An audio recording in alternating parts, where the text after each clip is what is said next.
Mapema mwaka huu tarehe 13 Januari 2026, ikiwa ni siku chache tu baada ya kutoa unabii kuhusu Tanzania, Prophet Edmund Mystic anajulikana kwa umaarufu wake katika kutoa unabii wa mataifa na matukio yanayotokea baadaye. Alijitokeza kupitia mitandao yake ya kijamii na kutoa unabii ambao kipindi hicho haukuonekana kupa uzito na wengi. Katika maono aliyoyaona, anaelezea kwamba alichukuliwa katika ulimwengu wa kiroho na kushuhudia mlipuko mkubwa wa madini katika mikoa ya Tanga na Morogoro. Aidha, alisisitiza kuwa tukio hilo lingetokea ndani ya mwaka huu na kwamba mikoa hiyo miwili ingeinuka na kuwa miongoni mwa maeneo makubwa ya uwekezaji katika sekta ya madini hapa nchini Tanzania. Miezi 6 tu baada ya unabii huo kuwa umetolewa, Tanzania inashuhudia taarifa zinazosambaa kote nchini kuhusu ugunduzi mkubwa wa madini mkoani Morogoro. Swali linaloibuka, je, hili ndilo tukio lile ambalo Nabii Edmund Mystic aliweza kulitangaza mwezi Januari mwaka huu?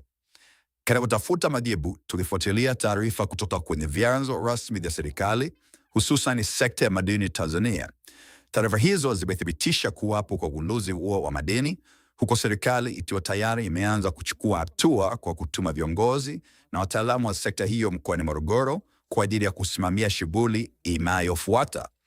Wakati huo watumiaji wengi wa mitandao ya kijamii wameendelea kumtaja Prophet Edmund Mystic kwenye machapisho mbalimbali yanayohusu tukio la Morogoro, wakisema kwamba wanakumbuka maneno waliyosema mapema mwezi Januari kuhusu tukio hilo.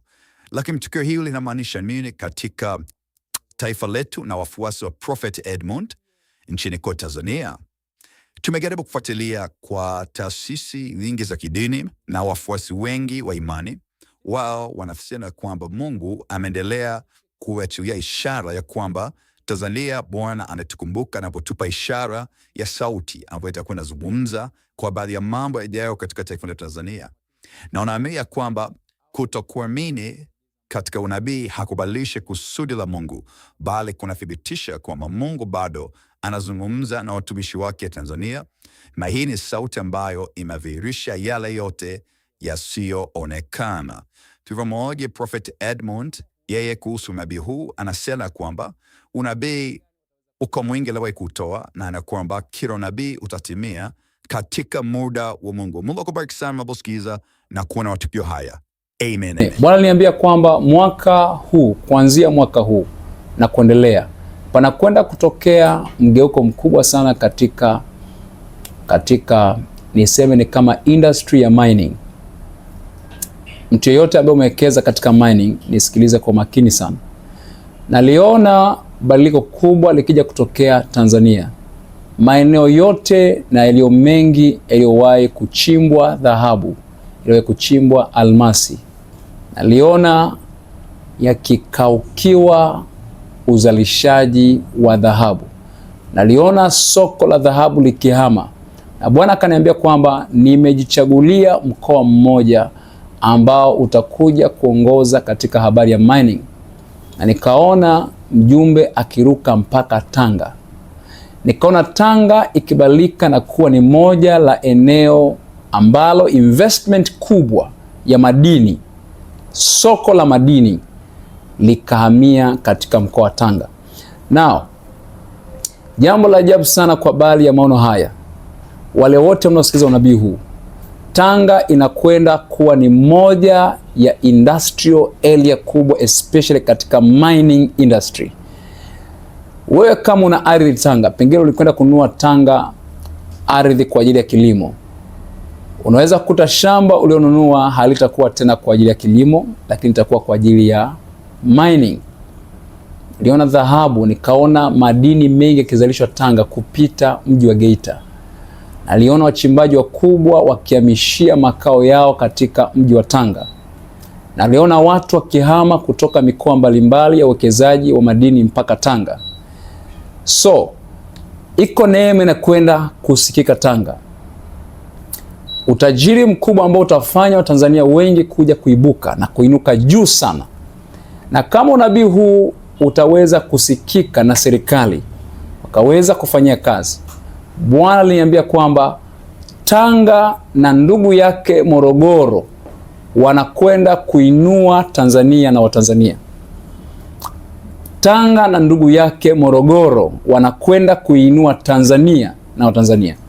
So kama wewe ni mwekezaji unanisikia mali hapa na umetamani sana kuweza kuwekeza katika uzalishaji na uchimbaji wa dhahabu, nao unaweza kupata taswira sahihi ya kwamba the will of God imewekwa wapi. So Tanga inakwenda kuinuka juu sana, na inakwenda kujengwa na watu ambao sio wazao wa Tanga, lakini watu wageni kutoka mikoa mbalimbali, na hata wazungu msipokuwa makini wanakwenda kuvamia Tanga, wanakwenda kuexplore Tanga. Niliona tons za madini zikichukuliwa from Tanga, niliona plants kubwa zikijengwa Tanga, udongo wenye dhahabu naliona kichujwa Tanga, na baada ya hapo wakahamia katika mji wa Morogoro. Naliona watu wakihamishwa nyumba zao, mtu analipwa fedha, anaambiwa sema unataka shingapi. Naliona wakihamishwa. Naliona Geita ikianza kushuka. So wewe ambaye una akili ya kuangalia habari ya market, especially katika uwekezaji, anza kununua ardhi Tanga mapema. Chukua shamba uwezavyo.